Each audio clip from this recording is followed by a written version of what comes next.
Angelo, welcome back to Slovenia. This is the second time you came here on your own. It's the third time. The third time. Third time, yes. Oh. I've been here now a few times, but this is the first time I'm playing in this theater. We needed something bigger because where I played last time was a bit smaller, and so we found this theater, and it's nice. So I'm happy to be here. What impressed you the most coming to Slovenia? Well, I like the country. It's very beautiful. It's like there's hills, but it's still very green. I like green. You know, coming from Ireland, that's something I have a weakness for, and the people are very kind. I mean, we go to a lot of countries. Some people in some countries are in the beginning not so kind, and they open up after a while. But in Slovenia, you feel that you can ask anybody for directions or something, and you will be helped. So that's great. And I like the wine. I like the Riesling, the white wines. Yeah, it's a good country for that. Have you felt this kind of hospitality when you came the first time here with? Yes, I mean I've always not on your own, but with my family back then. Family, yeah. To tell you the truth, I can't really remember that. It was the first time. I think it was in the 90s, yeah. Maybe even 98, if I'm not mistaken. We played in the stadium. Yes. But we played so many shows in so many stadiums that it's really hard to separate, you know. And I think I remember a bit, but I would be lying to say that I remember everything, you know, because you get it all mixed up. Now I do less, and I do it more small, so I remember everything.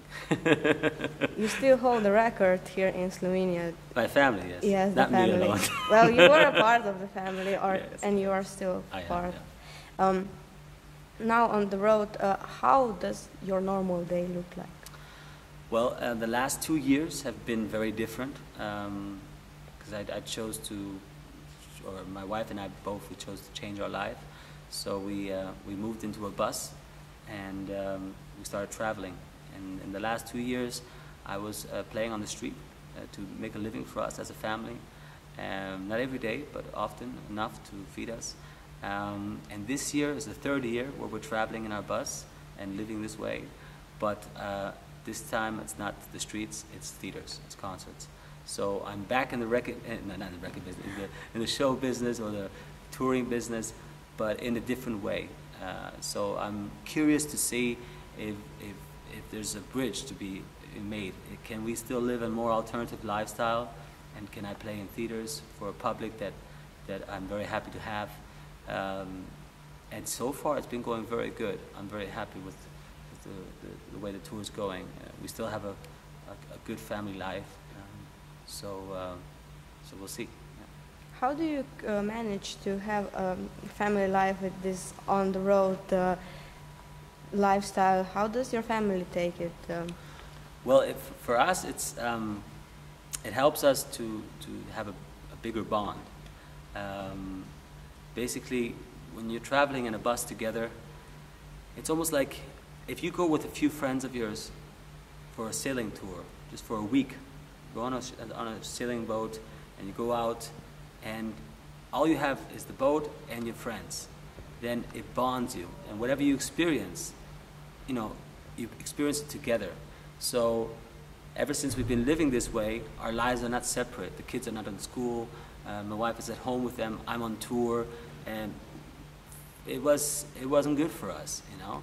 And this is one way of doing it. You can there's many ways of doing it. You could just you know, find your own way if you want, but this is how we choose to do it, and so far we're very happy with it. The results are that we feel much more together, much more happier. My wife and I have a better relationship, it's much more healthier.